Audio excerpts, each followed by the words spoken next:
How about I pick my nose too? It's like a first grade play.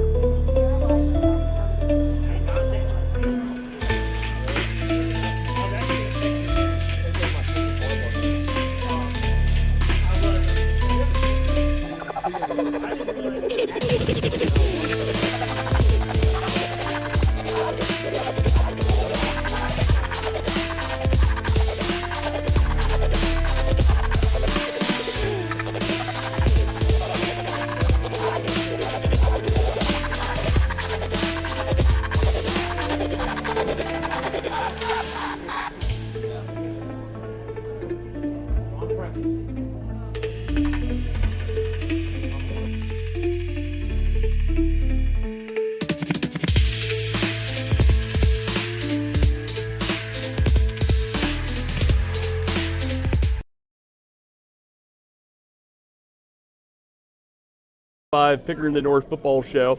We'd like to kick off this week's Rivalry Week show with thanking our sponsors. First off, Cardo's Pizza and Tavern, which we're at right now, for hosting our show weekly at 7897 Refugee Road in the Kroger Center right across the street from Pickerington North.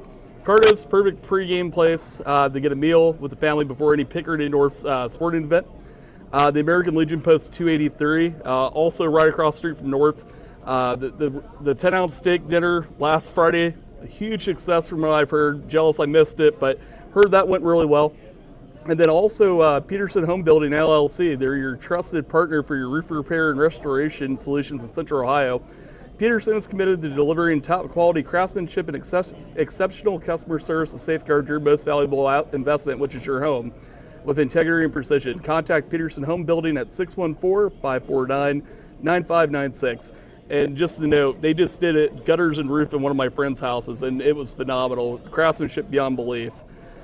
So we'll go ahead and get into week 3 of the season. So last Friday night, the Panthers traveled to Division I powerhouse Cleveland St. Ignatius at Euclid Community Stadium and came away with a huge 20-7 victory over the Panthers of St. Ignatius. The Panthers of North used a workman's-like mentality to take a 17-7 lead at halftime and were able to shut out the Wildcats in the second half and hold them to only 222 yards in the contest. Some standouts from last week, senior quarterback Jared Mock, 11 for 21 for 207. Wide receiver Grant Williams, who's our guest tonight, big game, 5 catches, 132 yards and a touchdown. Dante Curtis, who absolutely dominated the first half with 2 sacks, 3 tackles for loss, and 6 tackles. Sophomore Demetrius Curtis, Dante's little brother, 12 tackles, 2 tackles for loss, and a sack. And then sophomore Gio McKnight with maybe the biggest play of the game, 52-yard fumble return for a touchdown, lights out in coverage all night, and it added 4 tackles. Senior kicker Brandon Fowler, 2 clutch field goals, including a 43-yard field goal in the fourth to put the Panthers up 20-7. So tonight we're joined by Director of Football Operations and Wide Receivers Coach Chad Spickler, who will be in the second segment, and then senior wide receiver Grant Williams as we preview Rivalry Week against Pickerington Central. So Grant, appreciate you coming on this week. I know it's been a busy week for you, but huge game last week. Five catches, 132 yards. Walk us through your performance last Friday.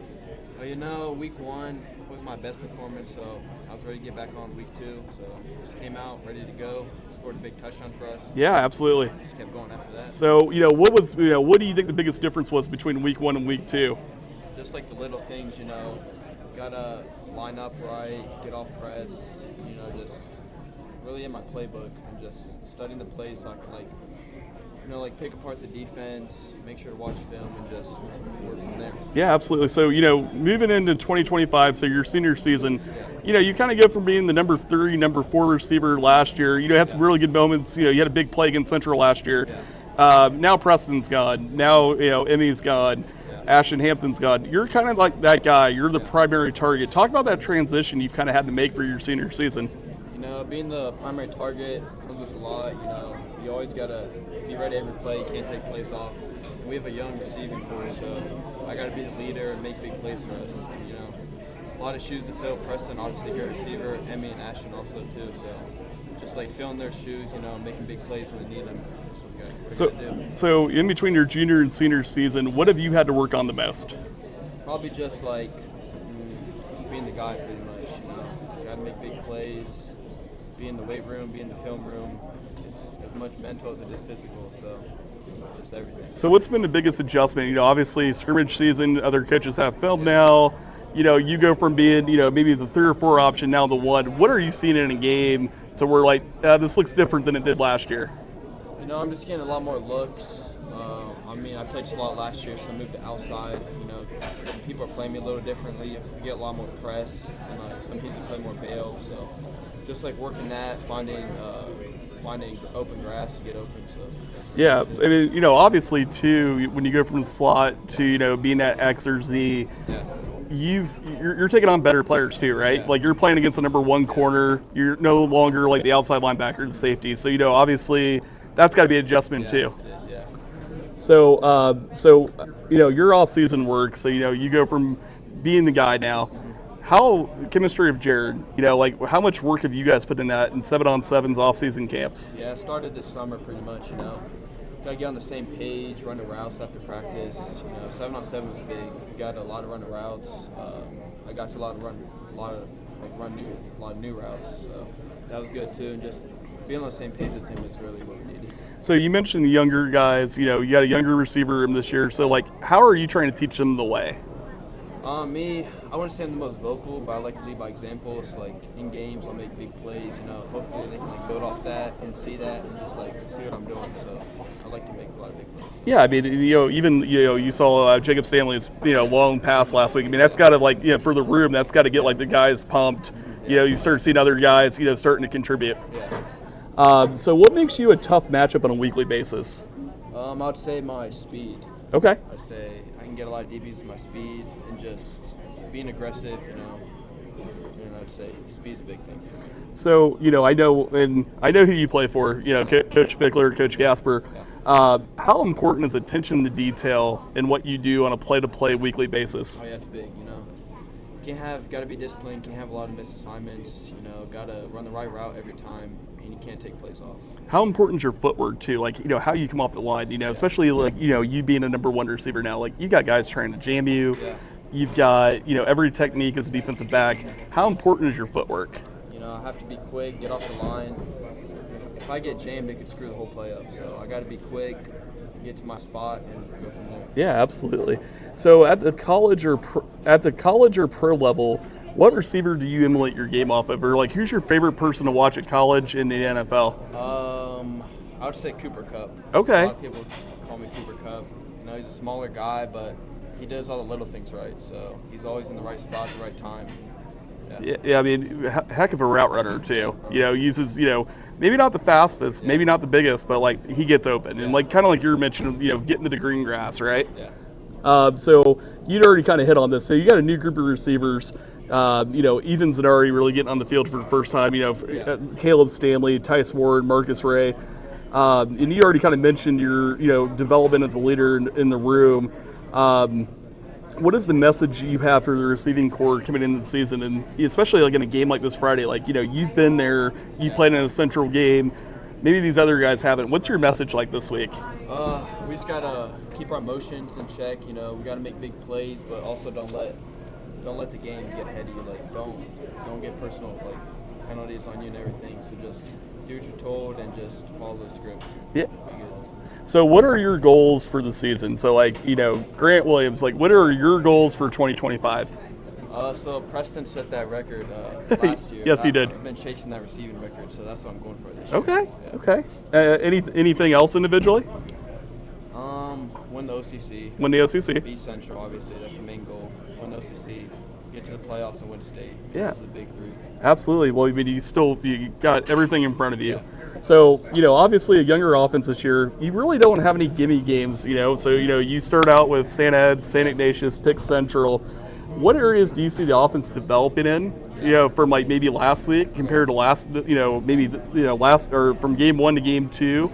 And then this week, what areas have you seen development in the last 3 weeks? Week 1, we didn't have a lot of explosive plays. So week 2, we made sure to, throw the ball more and just have those big plays. That's what we needed. We needed a spark in our offense.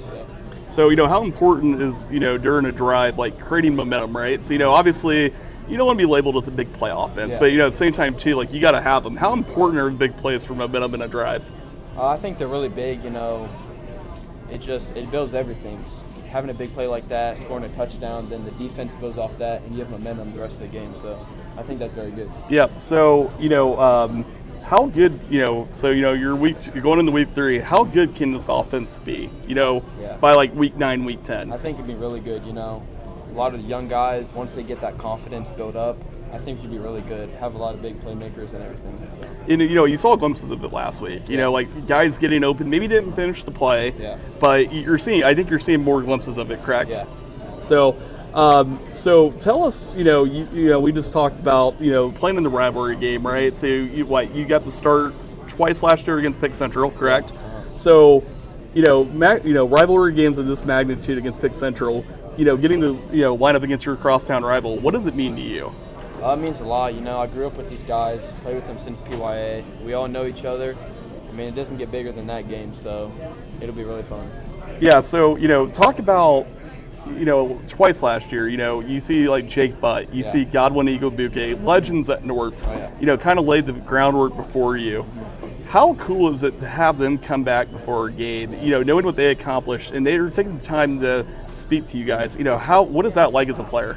I think it's really cool. It really got us going in the locker room, They played that game. They've been there before us. They know what to do. They know how to win. So that really got the momentum going before the game. So. Yeah, absolutely. So, before a game like Friday night, what really fires you up? Just you hear a lot of talk, so that really fires me up. And people saying, "Oh, you can't do this, you can't do that." So that really gets me going before the game. So, personal question. Yeah. Do you have any superstitions before a game? Do you eat a certain meal? Do you take a nap, or what do you do? Before home games, I usually like to go to Jersey Mike's. Okay, so what do you get at Jersey Mike's? What's your go-to? I get the Club Supreme. You get it Mike's way? Yeah. Okay, I can respect that. So I'll eat that, and then I'll take a little nap, and then I'll keep my emotions low. You don't want to burn too much energy.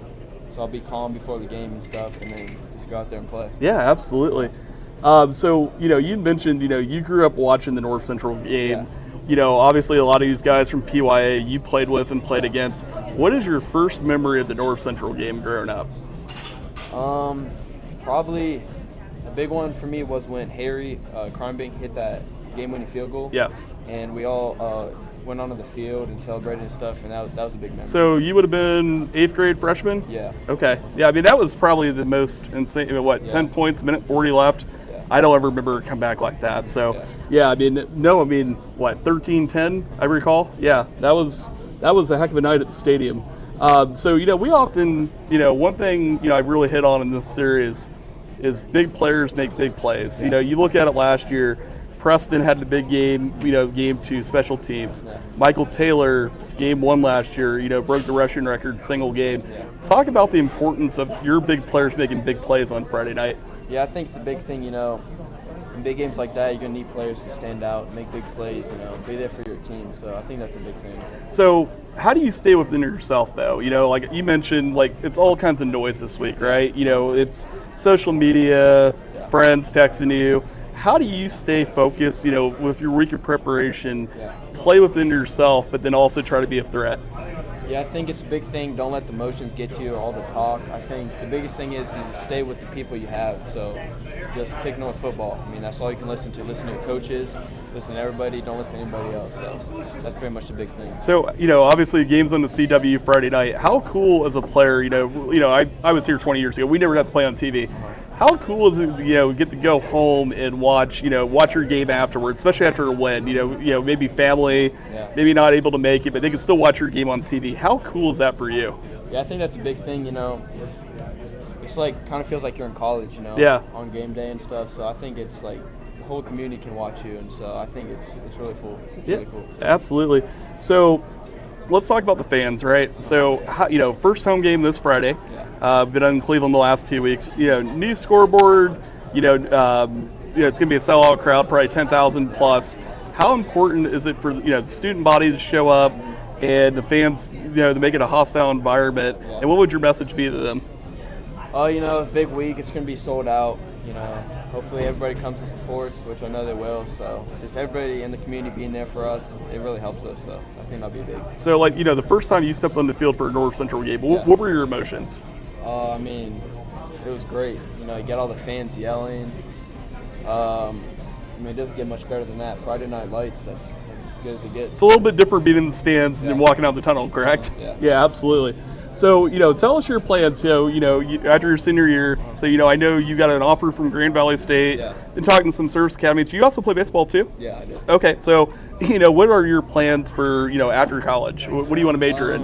I'll probably major in business. Okay. I'd like to play football, hopefully have a big season, get some more schools talking to me and everything. So, Yeah. Coach Ho's really good with recruiting and stuff, so that'll help me a lot too. Yeah, and I'm sure the camp circuit too, kind of, make some relationships. You have the combine, I'm sure you got to talk to some coaches, correct? So, baseball-wise, so you play baseball your whole life? Yeah. So what position do you play? I play outfield. Outfield, so using that speed. Yeah. So what do you hit in the order? Last year I was like 6th in the Okay, order, so you got a little bit of pop then. Yeah. So, talk about what are some of your hobbies outside of like baseball, football? Like, what are you into? I like to fish a lot. Okay. Just be outside, I like to camp. Just be outdoors, anything outdoors. I'm a really active person, so I don't like to spend a lot of time inside. Yeah. Anywhere in particular? Just anywhere. Like Hocking Hills is really nice, and then like the lake. Let's spend time at the lake. And then I'm a big beach person too, so like we go to vacation in Florida every year, so I really like that. Yeah, that's awesome. Yeah. So coming into this, coming into this week, what would you tell the fans at home, for this week's game? What expectations do you have for the game Friday night, and what do you hope to accomplish? Obviously, like to win. Have a fun game, just be energetic the whole time. Senior year, you just got to enjoy it, take it all in. So. Yeah, you only get so many of these. I mean, and it goes fast, doesn't it? Yeah. So, all right. Well, I'd like to thank Grant Williams for joining us tonight. Great talking to you. I hope you have a big game Friday night. Carry off last week's momentum and go get the job done against the Tigers. Thank you. All right. Thank you so much. Thank you.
Check. Oh, well, Bruce, I don't know if I'm good yet.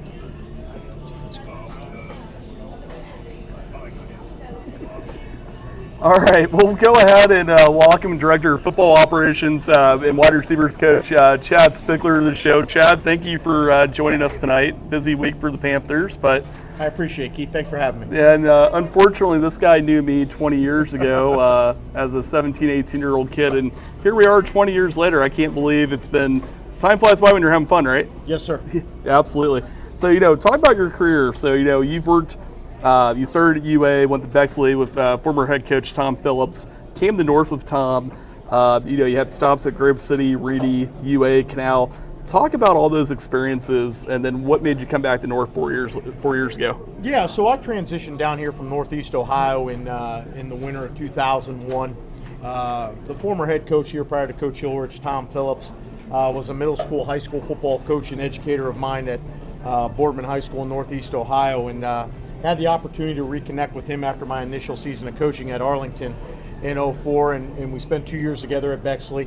And then Coach was fortunate enough to get the opportunity to become the second head football coach here at Pickerington North in 2007.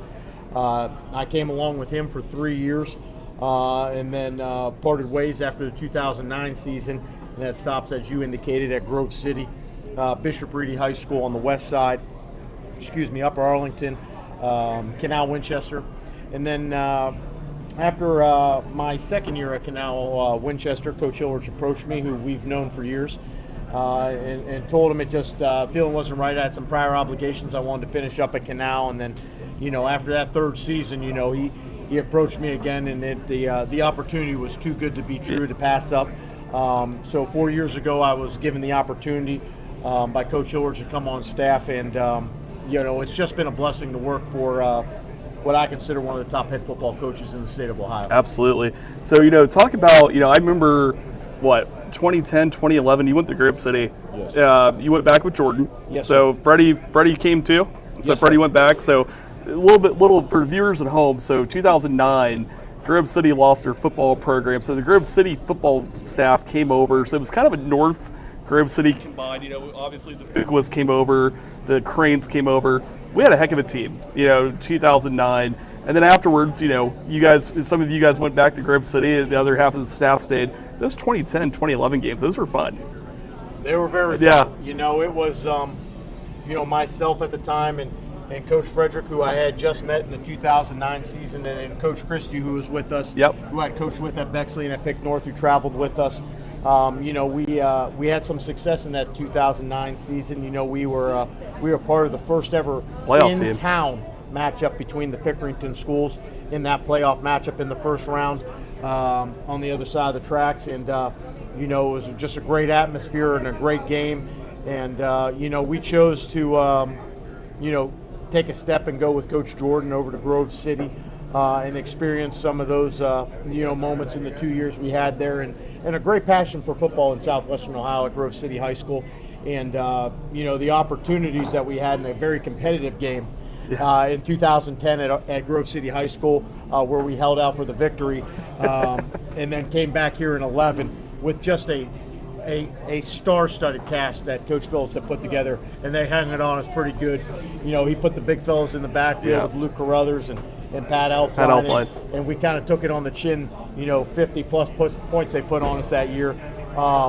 It was just a great atmosphere as Coach was starting to get the ball rolling here at Pickerington North, going in the right direction, and having some great kids and building a tremendous program. It's just an opportunity that I always look back on, that I not only coaching for the man, but also coaching against him, that will always be deep into my heart, as long as I'm in this profession. Well, you look back at it too, when you guys came in 07, football program was an Alcatraz at that point. 3-7, 4-6, not a lot of success. You guys really had to come in, change the culture. A lot of, and I don't think enough fans realize this, a lot of what Coach Phillips' staff, yourself, what you guys accomplished in, 3 or 4 years of getting this program to where it needed to be. Yeah, so, when we came in 07, it was the fourth year of the program, Coach taking over for Coach Bain. And I've known Coach a long time. I've known him for over 35 years. He's a Northeast Ohio guy who's an educator and coach for me through middle school and high school at Boardman High School. And I have nothing but the utmost respect for him. He's very, very dear to my heart, and a man that I look up to as a mentor, as a close friend. And, some of the things that we were trying to establish here in the early going in 07 and 08, and then I felt the ball got rolling in 09. Yep. We had that run there in the regular season, and then the chips fell into place after that Week 10 matchup. We were sitting 13. We needed 5 teams to lose.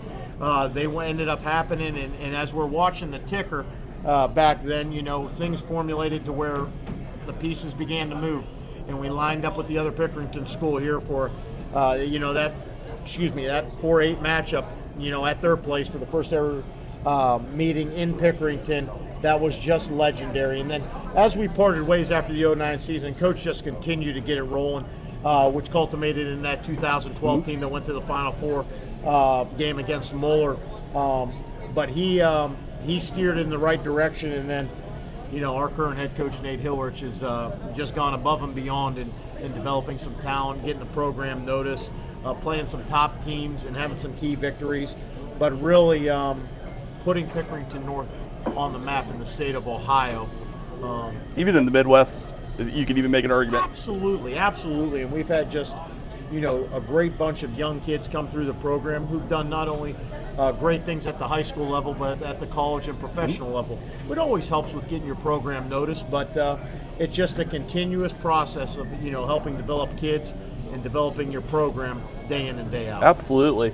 So so how you've been coaching for what? Well, first off, talking about Boardman, Coach Phillips told me you were the most competitive kid he had ever taught as a gym teacher. You want to elaborate on that? He told me some stories from dodgeball. I hate to elaborate on that because that's over the years, and this was 30 years ago. And there was for a period of time when he'd introduced me, and he talked about the times I'd get kicked out of gym class for being too competitive, and how sometimes I didn't meet the marks that I needed there. But I always enjoyed my time as a high school student, not only with the social interaction, but I just gravitated towards him. And he's just a special man. He's a special man, and I had the pleasure of being in his PE classes for 2 years. He allowed me to come down as a junior and senior upperclassman and kind of do some hands-on type stuff, working with him and stuff like that. And it's just a great experience I had, but he never lets me forget it. Even now that he's at Youngstown State, and we talk a little bit less frequent than we'd like, but he always reminds me and others of what a pain in the what I was back there in the late 90s at Boardman High School. So talk about you've been coaching 25 years now. What is the biggest difference between Coach Spickler, maybe in your 20s coaching, I had the privilege when you were in your 20s coaching, compared to, the Chad Spickler now as a coach 25 years later? Yeah, the biggest difference is probably what I look like. When I came in here, 18 years ago, I had long hair down to my shoulders. I had earrings all over the place. I'm a little more seasoned now. The hair's kind of gone. The earrings are gone. I think the biggest thing, you just look to grow and develop. Not only as a person, but as a professional. You try to take what you can from people around you. At those early years, I kind of leaned on Coach Phillips a lot, and over my years and my stops, some of the guys I've worked for have provided me with some things that I've taken with me. And then, with the blessing that I've had working for just a phenomenal head coach that I can't speak enough great things about, in Coach Hilrich here at Pickerington North, to where you're not only worrying about developing young people, how to develop yourself as an educator and as a professional, but also how to help the program develop and grow through the vision of the head football coach, day in and day out, to where you want to meet those expectations and leave your stamp, not only with the program, but more importantly with the kids that come through it. So you've been an educator at North for how many years now? I'm on year 18. Year 18. So I remember right when you got your teaching license. Yeah. I mean, time flies by. I mean, what, yes, you got another 12 years about? So we're maybe a little more. A little bit more, but we're getting there. So talk about teaching. What does that kind of do for you as a person? Yeah, so I'm an intervention specialist here at North High School, and I've held that position throughout my time here since I came on board as a teacher in 2009-2010 school year. I find great value in interacting with students on a day in and day out basis. Establishing great rapport and relationships, and trying to just develop. A lot of people, you either say you're, a curriculum or academic developer, or you're a character developer. I want to try to develop kids with some skills and traits that they can take on with them once they get out of high school. If you look at how you break things down, legendary Hall of Fame coach Jim Place out of Southwest Ohio used to tell me, first quarter of your life is 0 to 18, second quarter is 19 to 36, 37 to 56 in the third quarter, 56 to 73 is the fourth, and then hopefully you play some overtime. And realistically, kids only have to spend one quarter of their life in school. Yeah. You want to try to instill some skills and traits that they can take on with them into the real world. And not everybody's going to do it right initially, but hopefully they can lean on some of the things that you instill in them with your time together, that they can grow and be successful in the majority of their time outside of the classroom. Yeah, absolutely. So, watching you as a coach all these years, one thing, I will admire you for is your attention to detail. So, doing things the right way the first time, knowing what the expectation is, and being a competitor. Talk about, the importance of attention to detail and doing things the right way. Yeah, so I've been fortunate enough to work for some great people over my years, and at my time, at a stop, in midway through my development, I worked for a type A guy. It was to the T. The schedule was the schedule. The details mattered, and I kind of took that with me as we developed. And now we coached initially back in 2004 and then reconnected in 2012. But to me, the little things don't mean anything; they mean everything. And what I try to do is try to lead by example, with anybody that I can come in contact with. It's kind of how I live my life, focusing on the small things. They mean a lot to me. I feel that is a very important ingredient to the success of the larger product. More specifically, the process over the product. I'm a really big guy on what are we doing Saturday to Thursday in order to put the product on the field on Friday. Mm-hmm. Friday's not as important to me. Now, don't get me wrong, the games are great. But in order of getting coaches and kids ready on those 6 days of prep is what I feel is vital to the success of any program. Absolutely. You exhibit it. When I'm around the facility, you're the one that embodies that the most. And I appreciate that. You see that on a day-to-day basis. So, talk about your role in the offense weekly. So, obviously you're coaching wideouts, you and Coach Gasper. Talk about, you and Coach Gasper's relationship. He joined the program last year. Yes. How's that been going? That's going great. He's a very dear friend of mine. We've known each other 15 years ago when we came from two opposite corners of the state in 2010. I'm a Northeast Ohio guy. He's a Southwest Ohio guy, a proud alum of Hamilton-Baden High School. When we came together in 2010, I was coaching the defensive side of the ball there my second year at Grove City in 2011. So he was coaching the inside linebackers and coordinate the defense, and I was coaching outside, and then we worked together on the special teams. We coached together at that time there, and then he went ahead and took some opportunities out of state, and we reconnected in 2013 for our state semifinal run at Bishop Reedy, and then we coached for 5 years at Upper Arlington. He is a very, very dear friend of mine. Who is one of those guys who's football 24/7. He's a great colleague and friend who you can spit ideas off of, loves to talk ball. We travel extensively in the off-season at clinic and professional develop. And, he is a intense football coach. He is an intense man. And, he always has the best interests of the kids at heart. I lean on him for a lot of things. Specifically in the world of football and strength and conditioning, as he is very knowledgeable, and it's just day in and day out. You count your blessings that you get to work with a close friend and develop kids, but also develop yourself in the same time. So obviously you two are working very closely Friday night during the game. Coach Gasper, Coach Pruitt upstairs, they're calling the plays. You're the one that has to get the play in. So, talk about that process. Sometimes maybe the play call comes in late. Yeah. Sometimes you're having to get the team organized, calling plays in. Talk about your role on that Friday night during the game. Yeah, so, we've kind of gone through some things here in the first couple years with our program, and now we're kind of set fit in that. We have just a tremendous offensive staff with Coach Frederick, Coach Perry, and Coach Alvin on the offensive line, Coach Brenny Handel on the quarterbacks, Coach Bell in the backfield, Coach Gasper and I on the outside. Coach Foster, an alumni of the program, who's come on to coach tight ends this year, and then Coach Pruitt, as the offensive coordinator. Just working collaboratively with guys, trying to find a process that suits us best, and working collaboratively together to know that we want to make sure that we're thorough and efficient in delivering the way we run our offense to our kids, so they can be out there and execute and be successful on Friday nights. Absolutely. So, as a wide receiver at Pick North, what do you look for in a receiver? Maybe some sophomore kid coming from freshman ball. What is Coach Spickler, Coach Gasper looking for in a receiver? Coming to the diversity level. Yeah. So I'm different, and I'm not afraid to tell you about that. I'm not about production. Number one, are you coachable? Number two, you take care of business when you're not under our eyes, meaning are you behaving as a young person in the school, on the field, and in the community? Are you driven to do the very best day in and day out, not only on football, but any task that you take on?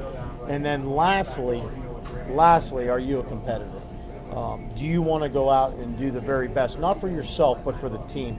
And a lot of times that's a struggle, with young people nowadays being pulled in a lot of different ways. But I feel like we have a good group this year here in the 2025 campaign that want to do good things, that are coachable. And, we're looking on a day in and day out basis on developing these young men in all three phases, academically, athletically, and socially.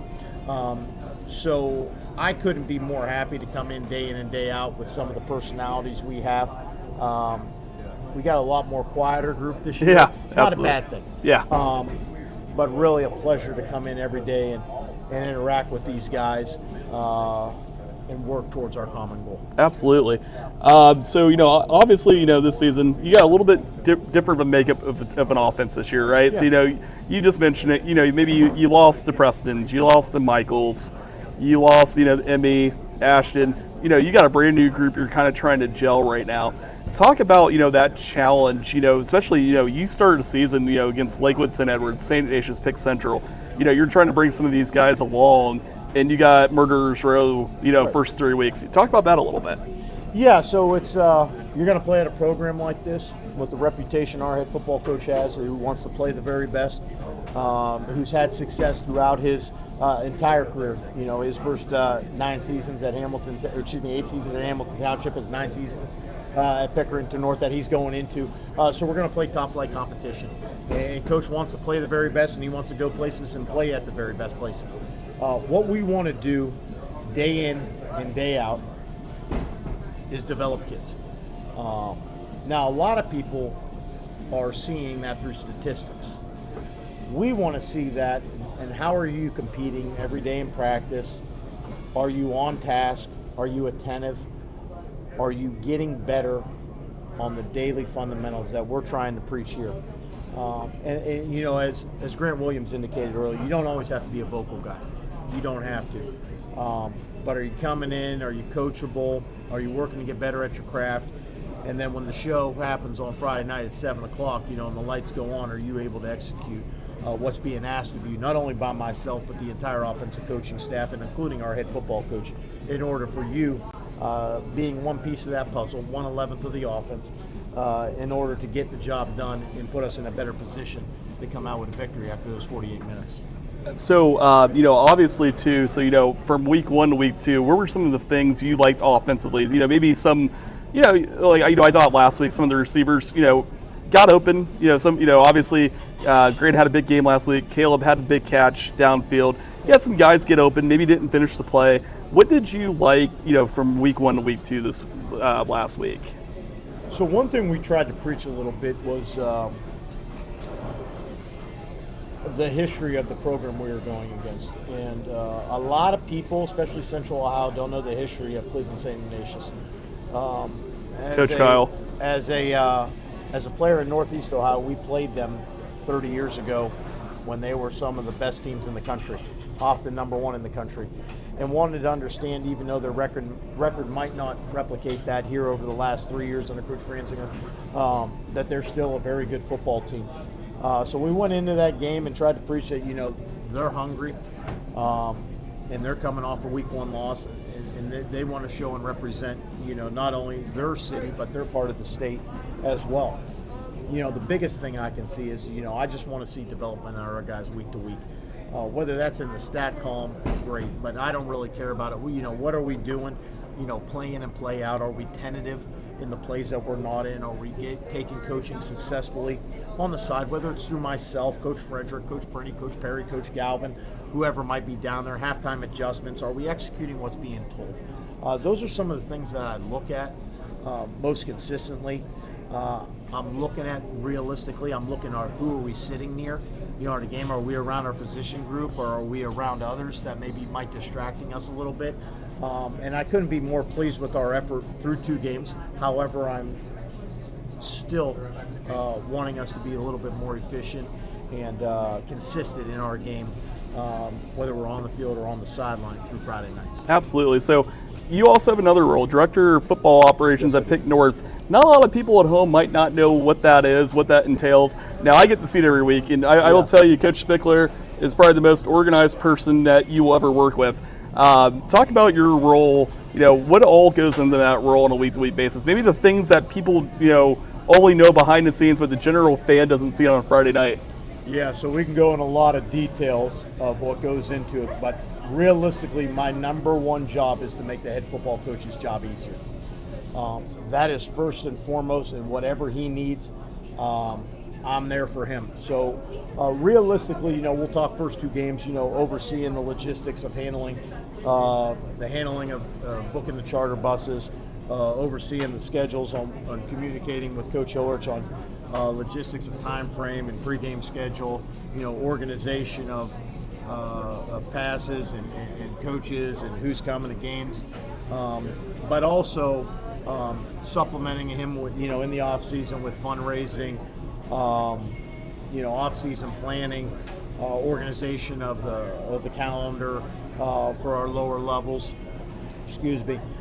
Putting together practice plans, through collaboration with the coordinators on both offense, defense, and special teams, providing those hard copy handouts to coaches prior to practice so they're ready to go and be able to coach, effectively and efficiently. And, really whatever needs to be done, my role is to supplement. Coach Grizz handles our equipment. Does he need any help? Coach Big H, Coach Hilrich's dad, does he need any field help setting up, cleaning up after games?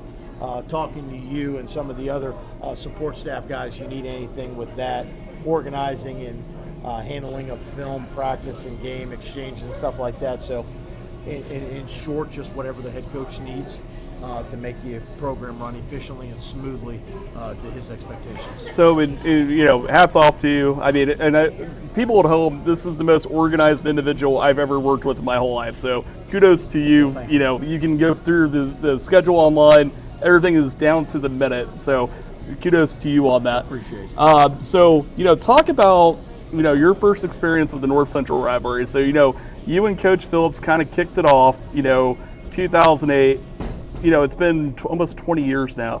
Talk about how the game has grown, maybe in the last 20 years. And did you ever see it getting to the point where it's gotten to now? Yeah. So when we first played back there in 2008, we used to play at Crew Stadium. Yes. Which for myself, at a soccer stadium or a venue like that was a tremendous experience. I can remember it vividly. Riding in on the bus with Coach Whipple and coming out of that tunnel, and it was very surreal. And then the opportunity to play in town with the police escort on the buses to the backside, of the other side of Pickerington, the coming out, and just the electricity that was in the community, that was in the stadium that night for a very competitive 14-12 game, was something that I had forgot about in my time away. Some great teams and great players came through this community, both on the south side and on the north side. What has culminated now is just you think of a rivalry right here locally, statewide, or nationally. It's noticed. I'm not afraid to admit that there is some grudges with what goes on in this community and fully embrace that. I think our kids, really understand the importance of this game.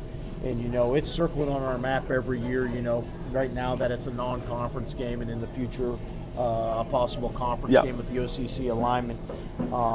But taking these moments,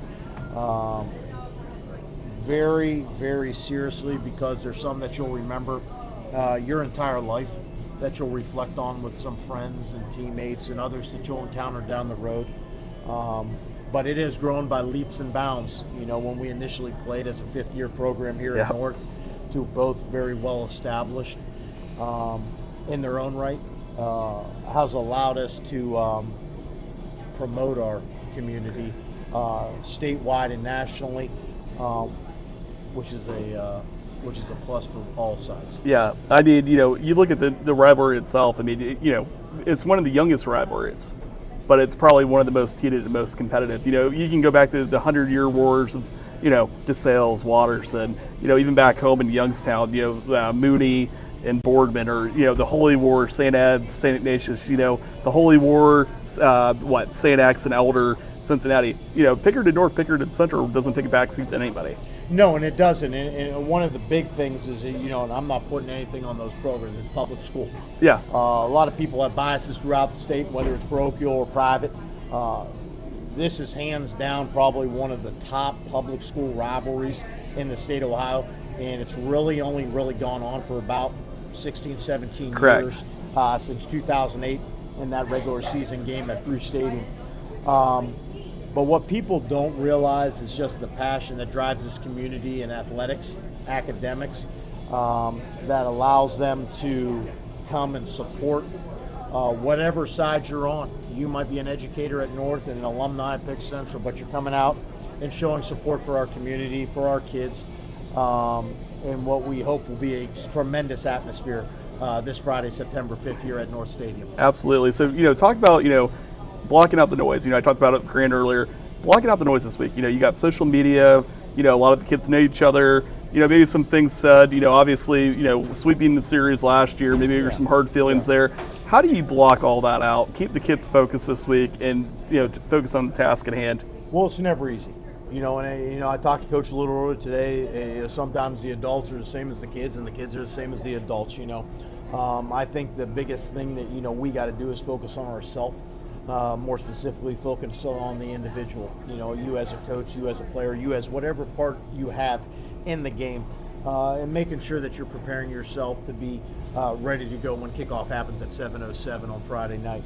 I think getting tied into some of the hoopla or some of the razzle-dazzle that goes with being a young person nowadays, I can't relate to. You can only try to talk to them. You can only try to educate and try to let the product show for itself on the field when it comes to happening. Talk is cheap here. Everybody can talk, but, does what you put out on the field transcend to helping your team earn that victory when these two teams meet? Absolutely. So, on another note, one thing we've talked about is, big players making big plays in this game. Obviously last year in the second game, special teams, Preston had a huge game. First game last year, Michael breaks the rushing record. Right. Talk about the importance of big, you playing within yourself, but at the same time, too, have the ability to make that big play. And, what does momentum do in this series? Here's what momentum does. Big changing plays do great things. I go by the beat of a different drum. Okay, so I'm more or less, hey, what are we doing play in and play out as an individual? Specifically offensively, but it goes the same with defense and special teams. You're 1/11th as a player. Are you doing your job to help that unit become successful? With that being it comes with your preparation, your focus, and I understand. Not only as coaches but players, you're going to be nervous for this. It's a big game. Yeah, absolutely. If you aren't nervous, something's wrong with you. But capitalizing on opportunities is the biggest thing. Now, whether that's a big play and an 80-yard touchdown, or maybe that's a 3rd and 3 catch to get the first down to keep the drive going. Taking one play at a time, knowing your assignment, and doing it to the best of your ability to help us continue to roll that ball down the track in hopes of putting us in a position after 48 minutes to be a little higher up than the other team. But, I just think it's one play at a time. Do your job, do it to the best of your ability, and we'll see what happens. Yeah, absolutely. So, fans at home this week, what would be your message? Obviously, first home game this year, finally week 3, opening up against Central. What would be your message to the fans at home? The crowd, being loud, being vocal. What would be your message to the fans? Show up to show out. I don't really care if you're fortunate enough to get a ticket to this great event that's happening this Friday, or if you're at home or wherever you may be. Just embrace, the young people who have the opportunity to come out and compete, who have the ability to be a part of a great rivalry and a great game in this great community, and support everybody involved. I think that's most important. I think sometimes, now in society, we get tied up in talking a little bit too much. But at the same time, really embracing what this game really means, for young people. And then also as coaches, you don't get the opportunity to coach in many big games. And this is one of the bigger ones to be a part of. And, I always feel very fortunate, year in and year out, this being my 4th year back, and 7th game in this contest, to where it never falls short of expectations, Keith. No, I mean, you look at the lineage of this rivalry, it's second to none. And, you really look at, too, some of these classics, that we've played, the Angela McCollum touchdown. I don't know if you were here. Were you here in 2021? Yeah, you were. Being down 10 points in a minute. I was not. I came back in 22. Okay. So, that was the 10 points down with a minute 40 left. There's just been so many chapters of this rivalry that have been written in great moments, for that matter. Yeah, 100%. You can go back to the initial contest and some of the great players they had on the other side. And we had some good ones as well, maybe not as highly regarded.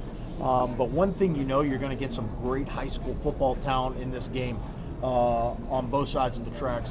And when I say both side tracks, it's south and north. Yep. And with that being said, you're going to have some guys that are known that are going to step up. And you're going to have some guys, as you spoke about in the 21 game, and Harry Agonis, who comes in and kicks that field goal, after Malik Ray makes a great play on the defensive side of the ball there in the 4th quarter. So realizing that you have an opportunity to impact the outcome of this game, I think never falls short on both sides being ready to go and leave their stamp on this tremendous rivalry. Well, it's just being a competitor. That's just what it is at the end of the day. The will to win, and I think that's what you see the most in this rivalry. Yes, sir. So, absolutely. Well, Coach Spickler, I know you've got a busy week ahead of you. I appreciate you taking the time out. It's been a pleasure. Very much, Keith. Yeah, absolutely. So we'll go ahead and close out tonight's show.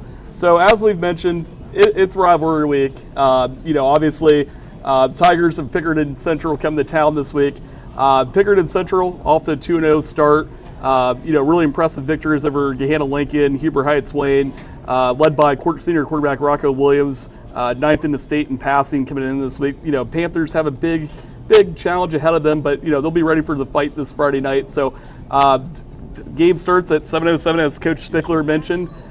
Tickets, limited release this week, right? Yes, so Friday it will be open to the adults, I believe, at 9 a.m. So if you don't have a ticket, 9 a.m. is kind of last come, last serve. There will be no tickets at the door.